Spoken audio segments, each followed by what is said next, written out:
is London. It is a city of two distinct worlds, layered on top of one another. There is the surface world, a place of blinding opulence, where billionaires park supercars on double yellow lines and diamonds the size of walnuts sit in reinforced glass cases, waiting for royalty. Then, there is the other world, the subterranean network of the desperate and the dangerous. Usually, these two worlds run parallel, separated by security guards, velvet ropes, and steel doors. But occasionally, the barrier breaks. On the afternoon of August 6, 2009, the barrier did not just break. It was shattered with a level of audacity that the Metropolitan Police had never seen before. Two men walked into Graff Diamonds on New Bond Street. To the doorman, they looked like wealthy pensioners, perhaps old money eccentrics looking to spend an inheritance. They were well dressed, they were calm, they were completely unthreatening. But beneath the latex, the prosthetic jowls, and the theatrical makeup, they were not pensioners. They were young, violent, and heavily armed. In the next 2 minutes, they would execute the largest gemstone heist in British legal history. 43 items. £40 million. And then, they would vanish into the London traffic, leaving Scotland Yard chasing ghosts. This was not a smash and grab. This was cinema brought to life. But in the real world, even the most perfect script has a plot hole. And for the men behind the mask, that plot hole was sitting in the center console of a getaway car, waiting to ring. To understand the sheer magnitude of the Graff heist, you have to understand the territory. New Bond Street is not just a road. It is a vault. It sits in Mayfair, the Monopoly board's most expensive square, a playground for oligarchs and oil barons. Security here is not an afterthought.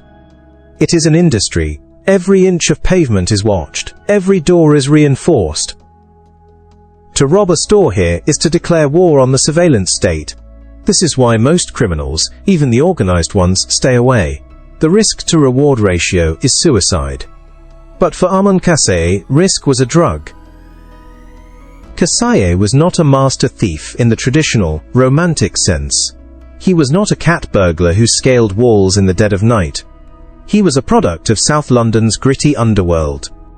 A man who understood that fear was a currency more valuable than gold.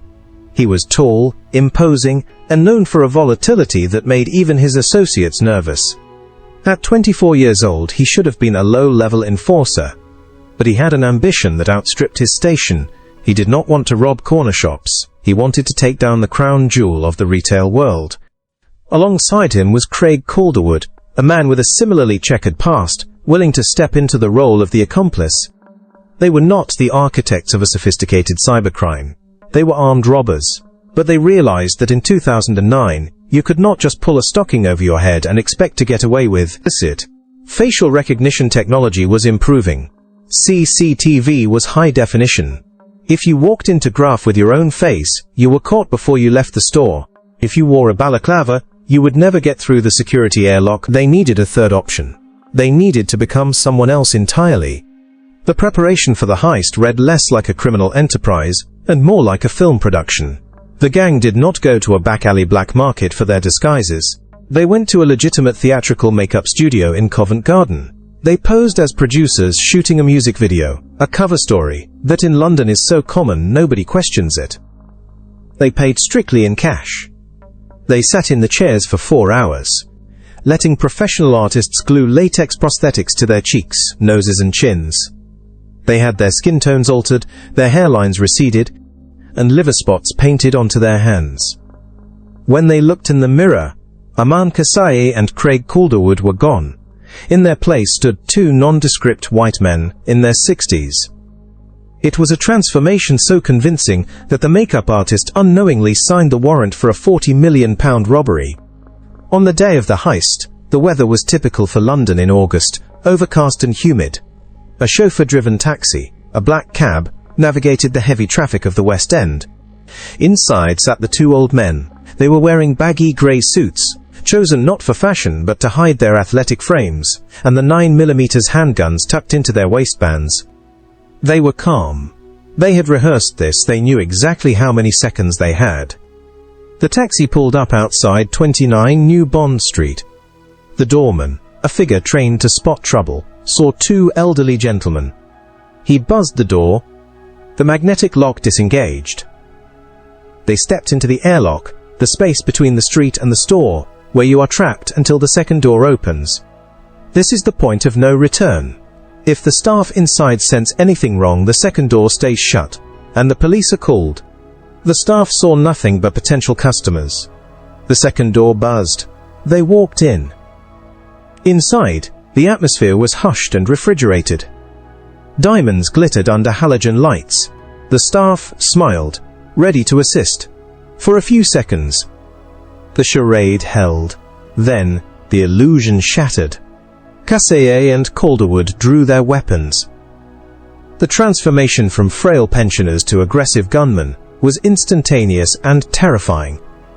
The staff were ordered to the floor. The calmness of the store evaporated, replaced by the sharp, barking commands of men who were running on adrenaline. They did not smash cabinets. That takes too long and makes too much noise. They forced a member of staff, a young woman, to open the display cases. Kassaye knew exactly what he wanted. He was not grabbing handfuls of silver or semi-precious stones, he was hunting the big game. They swept 43 specific items into a bag. Earrings, necklaces, watches. The centerpiece was a necklace featuring a yellow diamond, alone worth millions. It was a haul that defied belief. In less than 2 minutes, they had accumulated more wealth than the average worker would earn in 1,000 lifetimes. But the exit is always harder than the entry. As they grabbed the female staff member to use as a human shield to exit the airlock, the tension spiked. They dragged her onto the street. The busy shoppers of New Bond Street stopped, confused. Was this a film shoot, a prank? Then Kassaye raised his gun and fired a shot into the ground. The crack of the 9mm pistol echoed off the marble facades of the luxury stores. Panic erupted. This was real. They shoved the hostage aside and sprinted toward their getaway vehicle, a blue BMW waiting nearby.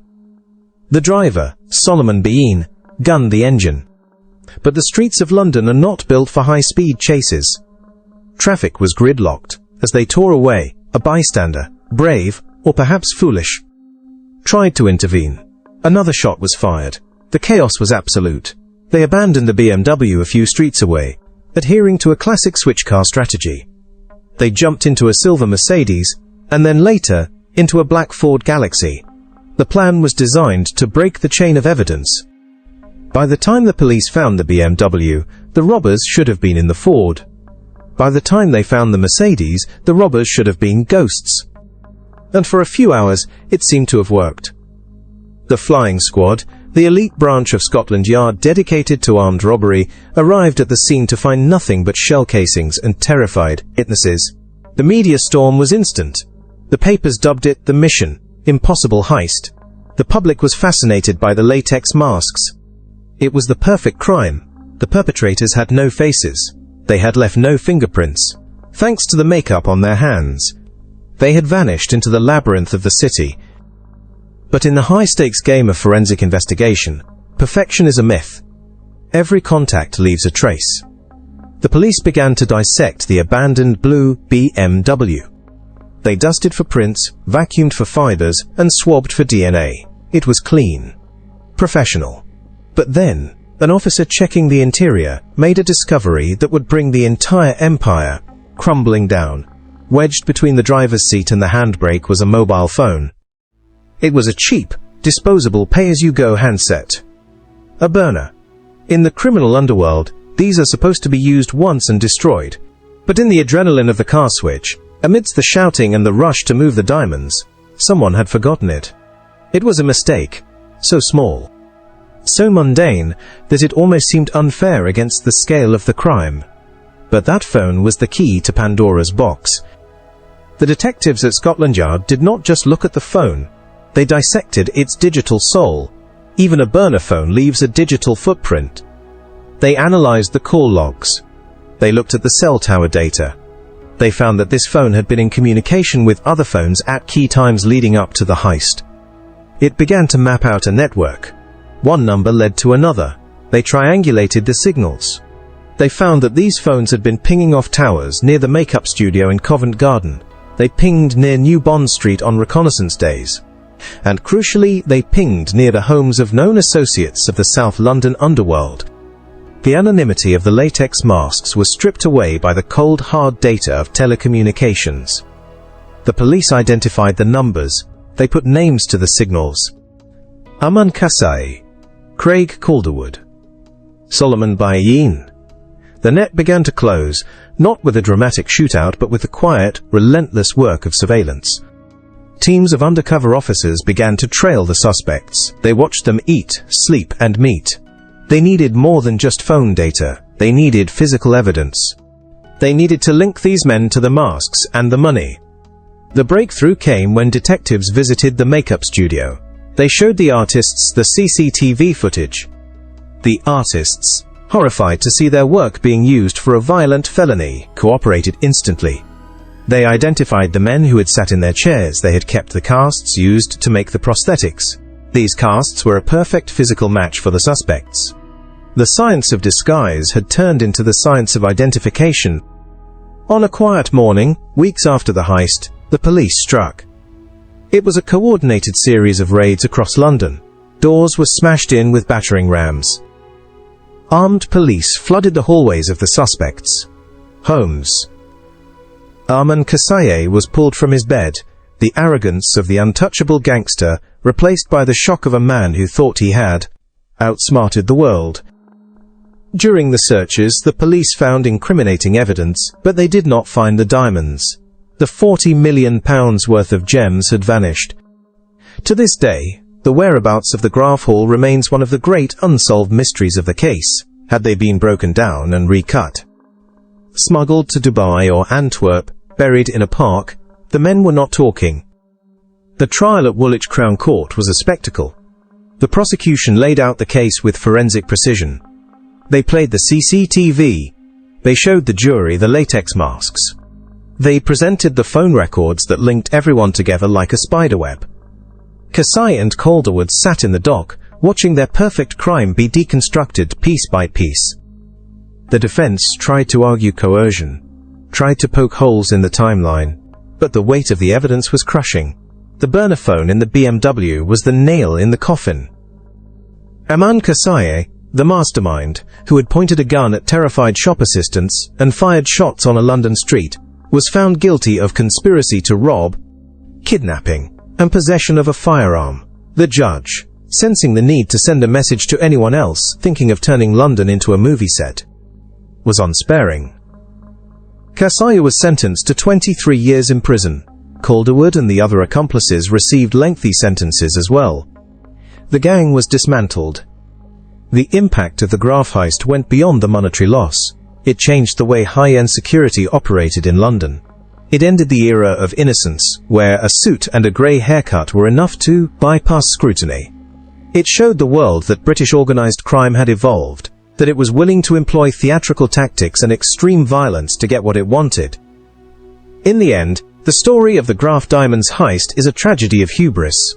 It is the story of men who spent months planning every detail, who mastered the art of disguise, who executed a raid with military precision, only to be undone by a moment of carelessness. They had focused so much on the mask that they forgot about the pocket. Today, New Bond Street still glitters. The diamonds are still there, behind thicker glass and tougher doors. The tourists still walk by, unaware that they are standing on the stage of one of the most audacious crimes in history. And somewhere, perhaps in a safe deposit box in a foreign country, or perhaps around the neck of someone who asks no questions, the diamonds sit, cold and beautiful, the only winners in a game where everyone else lost. The men are in cages, the money is gone, and the legacy is a cautionary tale written in police files. There is no such thing as a perfect crime, only a crime that has not been solved yet. The blue BMW was crushed. The latex masks were logged into evidence. The script was closed. But the question remains, lingering in the air like the smoke from a getaway car. Where are the diamonds? That is a secret that Aman Kassaye will likely keep until the day he dies.